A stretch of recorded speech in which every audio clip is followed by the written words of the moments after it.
어쩜 이렇게 시간이 안 가는지 정말 버스 안에서 고잉 이불 속에서 고잉 고잉은 언제나 너에게 고잉 고잉. Halo semuanya, kembali lagi bersama aku Nanat. Nah, hari ini Nanat akan memberikan materi baru, yaitu pendekatan pembelajaran. Ada apa aja ya? Yuk kita pelajarin. Yang pertama itu ada pengertian pembelajaran. Kata pendekatan secara harfiah merupakan dari bahasa Inggris, yaitu approach, yang berarti jalan, tindakan, mendekati, atau penghampiran. Sedangkan kata pembelajaran merupakan terjemahan dari kata introduction, yang berarti pengajaran atau pembelajaran. Nah, dalam pembelajaran terdapat dua kategori pendekatan, yaitu yang pertama ada pendekatan pembelajaran yang berorientasi atau berpusat pada peserta didik. Yang kedua, pendekatan pembelajaran yang berorientasi atau berpusat kepada guru. Nah, ada juga nih fungsi pendekatan pembelajaran. Yang pertama itu menjadi penilai yang sekaligus mengevaluasi hasil-hasil dari pembelajaran yang telah dicapai sebagai pedoman dalam menyusun tahapan-tahapan pada metode pembelajaran yang akan digunakan, menunjukkan garis-garis rujukan dalam perancangan pembelajaran. Yang selanjutnya ada menganalisis masalah-masalah yang terjadi pada saat pembelajaran. Dan yang terakhir, membantu dalam penilaian dari hasil-hasil penelitian dan pengembangan yang telah dilakukan. Nah, yang A ini sekarang ada strategi pendekatan pembelajaran. Strategi pendekatan pembelajaran dapat diartikan sebagai perancangan yang diisi tentang rangkaian kegiatan yang disatukan untuk mencapai tujuan pendidikan tertentu. Neumann dan Logan mengemukakan 4 unsur strategi dari setiap usaha, yaitu yang pertama mengidentifikasi dan menetapkan spesifikasi dan kualitatif hasil dan sasaran yang harus dicapai dengan mempertimbangkan apresiasi dan selera masyarakat yang memerlukannya. Yang kedua, ada mempertimbangkan dan memilih jalan pendekatan utama yang paling efektif untuk mencapai sasaran. Yang ketiga, mempertimbangkan dan menetapkan langkah-langkah yang akan ditempuh sejak titik awal sampai dengan sasaran. Dan yang terakhir ada mempertimbangkan dan menetapkan tolak ukur dan patokan ukuran untuk mengukur dan menarik taraf keberhasilan usaha. Nah, kita lanjut lagi yang ke B, yaitu jenis-jenis pendekatan pembelajaran. Yang pertama ada pendekatan pembelajaran quantum teaching. Quantum teaching berasal dari dua kata, yaitu quantum yang berarti interaksi yang mengubah energi menjadi cahaya, dan teaching yang berarti pengajaran. Dengan demikian, maka quantum teaching adalah orkestrasi bermacam-macam interaksi yang ada di dalam dan di sekitar momen belajar. Yang kedua ada pendekatan multi-intelligencing. Pendekatan pembelajaran multi-intelligencing yang dalam bahasa asing disingkat dengan MITA. Pada MITA diciptakan tempat untuk siswa menggambarkan pengetahuan awal dan untuk memecahkan permasalahan dalam kehidupan sehari-hari melalui pertanyaan yang relevan yang disebabkan siswa berpikir, kemudian mempersiapkan dan menggunakan pikiran mereka pada suatu pembelajaran. Dan yang ketiga, pendekatan e-learning. Pendekatan e-learning merupakan salah satu pendekatan pembelajaran dengan menggunakan jasa bantuan perangkat elektronik, khususnya perangkat komputer. Yang keempat ada pembelajaran aktif. Model pembelajaran aktif merupakan model pembelajaran yang mengutamakan aktivitas belajar siswa melalui diskusi kelompok, diskusi kelas, eksperimen, dan dokumentasi dalam menemukan konsep baru. Hal ini mengakibatkan aktivitas siswa lebih dominan selama proses pembelajaran. Dan yang kelima ada kontekstual teaching dan learning. Contextual attention and learning adalah suatu pendekatan pembelajaran yang menekankan kepada proses ketertiban siswa secara penuh untuk dapat menemukan materi yang dipelajari dan mengembangkan dengan situasi kehidupan nyata sehingga mendorong siswa untuk dapat menerapkan dalam kehidupan mereka. Yang keenam, pendekatan belajar berbasis sekolah. Pendekatan belajar berdasarkan sekolah adalah pendekatan pembelajaran yang menggunakan masalah sebagaimana langkah awal untuk mendapatkan pengetahuan baru. Dan yang ketujuh itu ada pendekatan belajar kooperatif. Menurut Zaini, model pembelajaran adalah pedoman berupa program atau petunjuk strategis mengajar yang dirancang untuk mencapai suatu tujuan pembelajaran.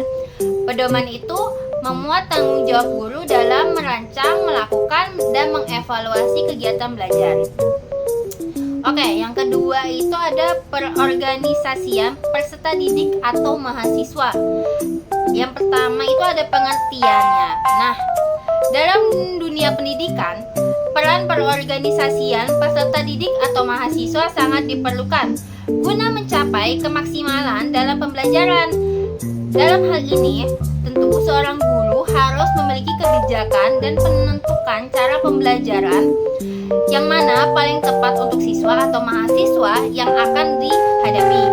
Dalam Kamus Besar Bahasa Indonesia dikembangkan bahwa organisasi adalah kesatuan yang berbentuk karena penggabungan dari beberapa orang dan sebagiannya dalam suatu perkumpulan yang mempunyai tujuan tertentu atau kelompok kerjasama antara orang-orang yang diadakan untuk mencapai tujuan baru bersama.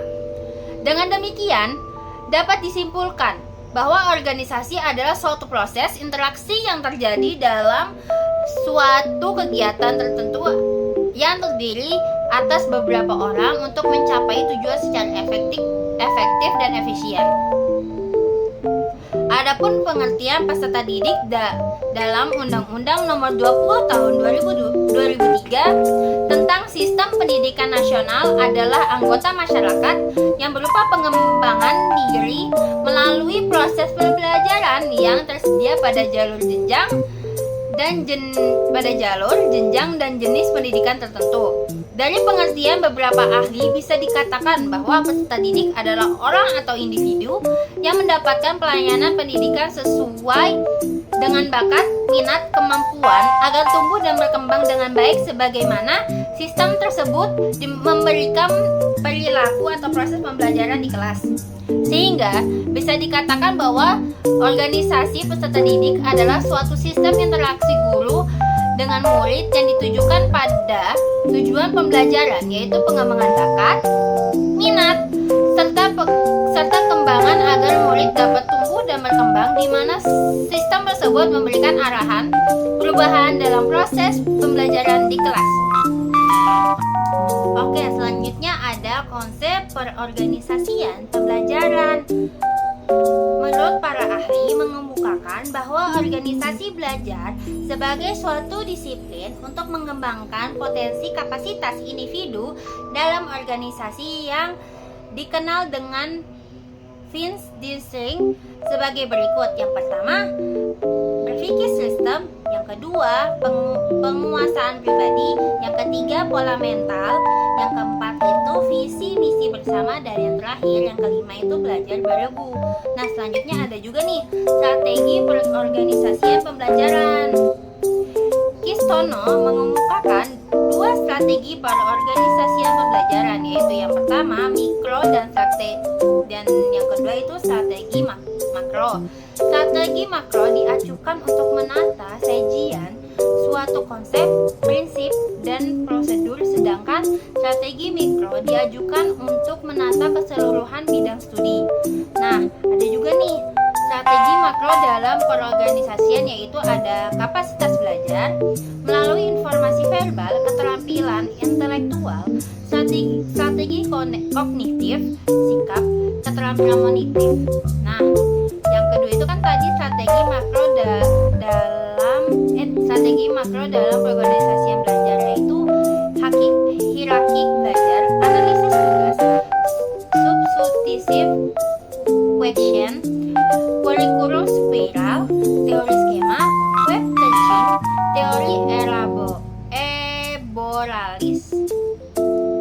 juga nih perorganisasian kelompok pembelajaran.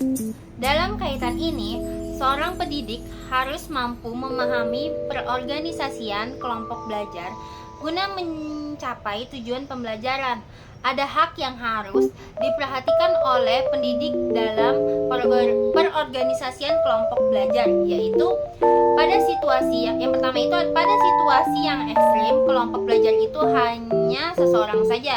Untuk peserta yang hanya seorang saja, metode yang digunakan adalah konsep pengajaran tutorial, pengajaran terprogram, dan studi individu. Dan yang kedua itu untuk kelompok kecil sekitar 2 sampai 20 orang. Metode pembelajaran adalah diskusi atau seminar dan menggunakan metode klasikal. Dan yang terakhir, kalau kelompok belajar itu melebihi 40 orang, peserta biasanya disebut audience. Metode pembelajaran mengajarnya adalah kuliah atau ceramah.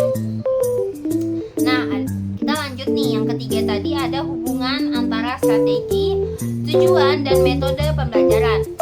Hubungan antara strategi, tujuan, dan metode pembelajaran digambarkan sebagai suatu kesatuan sistem yang bertitik tolak dari penentuan tujuan pembelajaran, pemilihan strategi, dan perumusan tujuan yang kemudian diimplementasikan ke dalam berbagai metode dan teknik yang relevan selama proses pembelajaran berlangsung. Nah, ada strategi pembelajaran terdiri dari 5 komponen utama. Yang pertama itu ada kegiatan pembelajaran pendahuluan.